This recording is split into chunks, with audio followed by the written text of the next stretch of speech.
اسماعیل بن ابراہیم نے داؤد سے، انہوں نے شعبی سے اور انہوں نے مسروق سے روایت کی، کہا میں حضرت عائشہ رضی اللہ عنہا کی خدمت میں ٹیک لگائے ہوئے بیٹھا تھا کہ حضرت عائشہ رضی اللہ عنہا نے فرمایا، ابو عائشہ یہ مسروق کی کنیت ہے، 3 چیزیں ہیں، جس نے ان میں سے کوئی بات کہی اس نے اللہ تعالیٰ پر بہت بڑا بہتان باندھا۔ میں نے پوچھا وہ باتیں کون سی ہیں؟ انہوں نے فرمایا،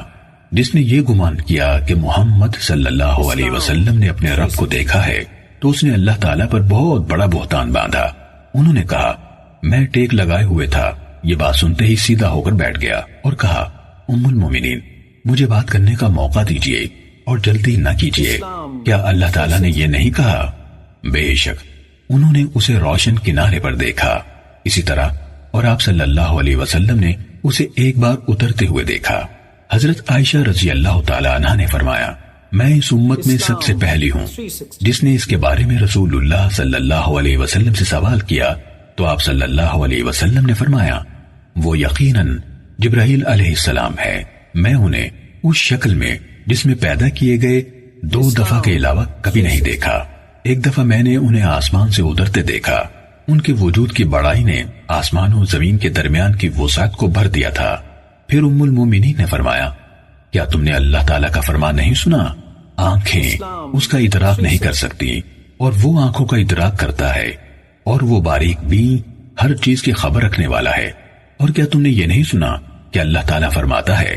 اور کسی بشر میں طاقت نہیں کہ اللہ تعالیٰ اسے کلام فرمائے مگر وحی کے ذریعے سے یا پردے کی اوٹ سے، یا وہ کسی پیغام لانے والے یعنی فرشتے کو بھیجے تو وہ اس کے حکم سے جو چاہے وہی کرے، بلا شبہ وہ بہت بلند اور دانا ہے۔ ام المومنین نے فرمایا جو شخص یہ سمجھتا ہے کہ رسول اللہ صلی اللہ علیہ وسلم نے اللہ تعالیٰ کی کتاب میں سے کچھ چھپا لیا تو اس نے اللہ تعالیٰ پر بہت بڑا بہتان باندھا، کیونکہ اللہ تعالیٰ فرماتا ہے اے رسول پہنچا دیجئے جو کچھ آپ کے رب کی طرف سے آپ پر نازل کیا گیا، اور اگر بالفرض آپ نے ایسا نہ کیا تو آپ نے اس کا پیغام نہ پہنچایا یعنی فریضہ رسالت ادا نہ کیا۔ اور انہوں نے فرمایا اور جو شخص یہ کہے کہ آپ اس بات کی خبر دے دیتے ہیں کہ کل کیا ہوگا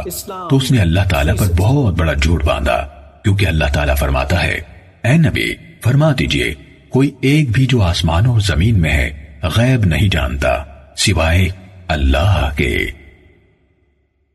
صحیح مسلم حدیث نمبر 439۔